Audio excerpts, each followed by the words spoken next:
Hi everyone, ഇന്ന് നമ്മൾ നോക്കാനായിട്ട് പോകുന്നത് ജിന്ദഗി കാ സഫർ എന്നുള്ള ചാപ്റ്ററാണ്. ഇപ്പോൾ ജിന്ദഗി എന്ന് വെച്ചാൽ ജീവിതം, കാ സഫർ എന്ന് പറയുമ്പോൾ യാത്ര, അതായത് ജീവിതത്തിൻ്റെ യാത്ര അല്ലെങ്കിൽ ജീവിതയാത്ര എന്ന് പറയുന്നത്. അപ്പോൾ ഇതിൽ 3 ഹൈക്കു ആണ് പഠിക്കാനായിട്ടുള്ളത്. ഹൈക്കു എന്ന് പറഞ്ഞു കഴിഞ്ഞാൽ ഒരു ജാപ്പനീസ് കവിതാ രീതിയാണ്. ആ ഒരു പ്രത്യേക തരം കവിതാ രചനയാണ് ഹൈക്കു എന്ന് പറയുന്നത്. അപ്പോൾ ഹൈക്കുവിൽ മൊത്തമായിട്ട് 17 അക്ഷരങ്ങളാണ് ഉണ്ടായിരിക്കുക.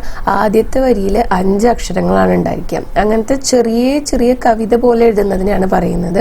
അത് മാത്രമല്ല, ഈ ഹൈക്കു എന്ന് പറയുന്നത് അപ്പോൾ പ്രസൻ്റായിട്ട് കാണുന്ന കാര്യങ്ങളെ കുറിച്ചിട്ടോ അല്ലാന്നുണ്ടെങ്കിൽ ക്ലൈമറ്റിനെ കുറിച്ചിട്ട് അല്ലെങ്കിൽ പ്രകൃതിയെ കുറിച്ചിട്ടൊക്കെയാണ് സാധാരണയായിട്ട് രചിക്കുക.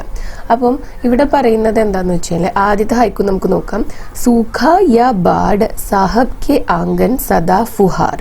സൂഖ എന്ന് വെച്ചാൽ വരൾച്ച, ബാഡ് എന്ന് വെച്ചാൽ പ്രളയം, വെള്ളപ്പൊക്കം.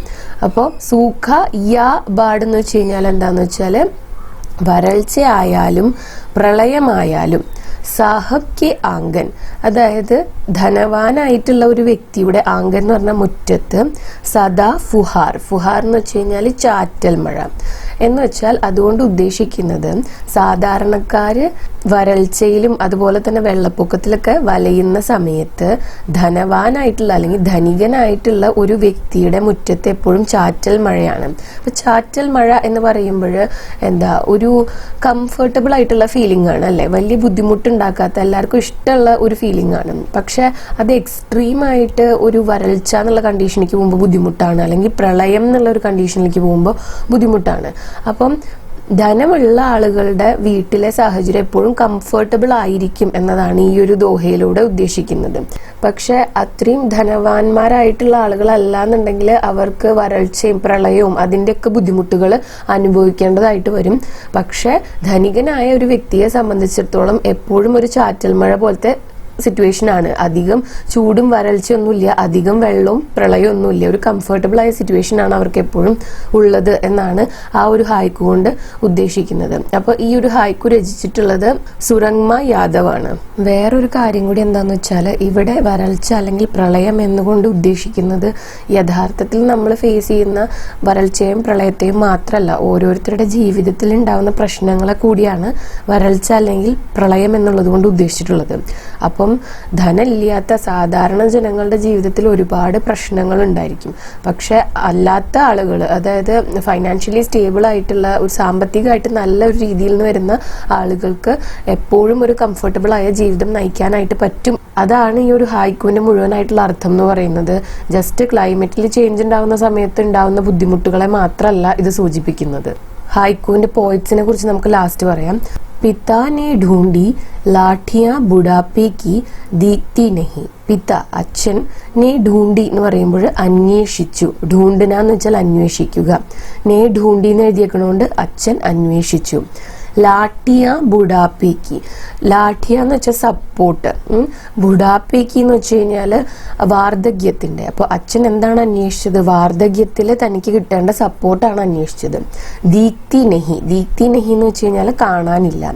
അതായത് ഈ അച്ഛൻ വാർദ്ധക്യത്തിൽ തനിക്ക് താങ്ങായിട്ടുള്ള വ്യക്തികളെ നോക്കിയപ്പോൾ, ചുറ്റും നോക്കിയപ്പോൾ അത് കാണാനില്ല. അതായത് അദ്ദേഹത്തിൻ്റെ വാർദ്ധക്യത്തിൻ്റെ സമയത്ത് അദ്ദേഹത്തിന് കൂട്ടു നിൽക്കാനായിട്ടോ സഹായിക്കാനോ സപ്പോർട്ട് ചെയ്യാനോ ആയിട്ട് ആരും ഇല്ലാത്ത ഒരവസ്ഥയാണ് ഈ ഒരു ഹൈക്കുവിൽ ചിത്രീകരിക്കുന്നത്. അപ്പോൾ ഈ ഹൈക്കു രചിച്ചിട്ടുള്ളത് ഡോക്ടർ ഗോപാൽ ബാബു ശർമ്മയാണ്. ഇനി അടുത്ത ഹൈക്കു നോക്കുകയാണെങ്കിൽ ഢൂണ്ഡ്തി രഹി ബർഫീലി നഗരി മേ നേഹ് കി ആഞ്ച് കമല നിഖുർപ്പ.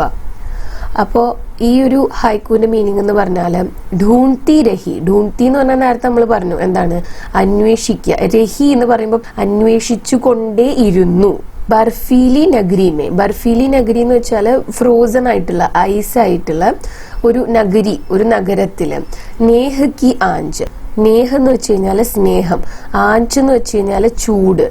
അതായത് തണുത്തുറച്ചിരിക്കുന്ന ഒരു നഗരത്തിൽ പോയിട്ട് സ്നേഹത്തിന്റെ ആ ഒരു ചൂട്, ആ ഒരു വോംത്ത് അന്വേഷിച്ചുകൊണ്ടേ ഇരുന്നു. അപ്പൊ ഇവിടെ തണുത്ത് വിറച്ച നഗരം എന്ന് ഉദ്ദേശിക്കുന്നത് ഫ്രോസൺ ആയിട്ടുള്ള ഒരു സിറ്റി, സ്നോഫോൾ ഒക്കെ ഉള്ള ഐസ് വീണ സിറ്റി ആവണം എന്നില്ല. ഇവിടെ ഉദ്ദേശിക്കുന്നത് എന്താന്ന് വെച്ചാൽ മരവിച്ചു പോയിട്ടുള്ള ഒരു സൊസൈറ്റിയിൽ ആരോടും ഒരു തരത്തിലുള്ള മാനവിക സംവേദന ഇല്ലാത്ത, ആരെയും സഹായിക്കാത്ത, ആരോടും കരുണ കാണിക്കാത്ത ഒരു സമൂഹത്തിൽ ചെന്നിട്ട് അവിടെ നിന്ന് തനിക്ക് കുറച്ച് സ്നേഹത്തിന്റെ ചൂട്, സ്നേഹം കിട്ടും എന്ന് പ്രതീക്ഷിച്ചുകൊണ്ട് അത് തിരഞ്ഞുകൊണ്ടേ നടന്നു എന്നാണ് അവിടെ പറയുന്നത്. ഇനി പോയറ്റ്സിനെ കുറിച്ച് നോക്കാം നമുക്ക്. അപ്പോൾ ആദ്യത്തെ ഹൈക്കു രചിച്ചത് ഡോക്ടർ സുരംഗ यादव ആണ്. डॉक्टर सुरंगमा यादव का जन्म उत्तर प्रदेश में हुआ. यादों के पंछी, भाव प्रकोष्ठ, गाएगी सदी आदि उनके प्रसिद्ध हाइकू संग्रह है. അപ്പോൾ ഒരു കാര്യം നേരത്തെ പറയാൻ വിട്ടുപോയത്, ये किस विधा की रचना है എന്ന് പറഞ്ഞിട്ട് നിങ്ങളുടെ അടുത്തൊരു ക്വസ്റ്റ്യൻ ചോദിക്കാനായിട്ട് സാധ്യത ഉണ്ട്. എന്താണ് ജിന്ദഗി കാ സഫർ എന്ന് പറയുന്നത് കിസ് വിധാ കി രചന എന്ന് ചോദിച്ചാൽ കവിത എന്ന് എഴുതരുത്, ഹായ്ക്കൂന്ന് തന്നെ എഴുതണം കേട്ടോ.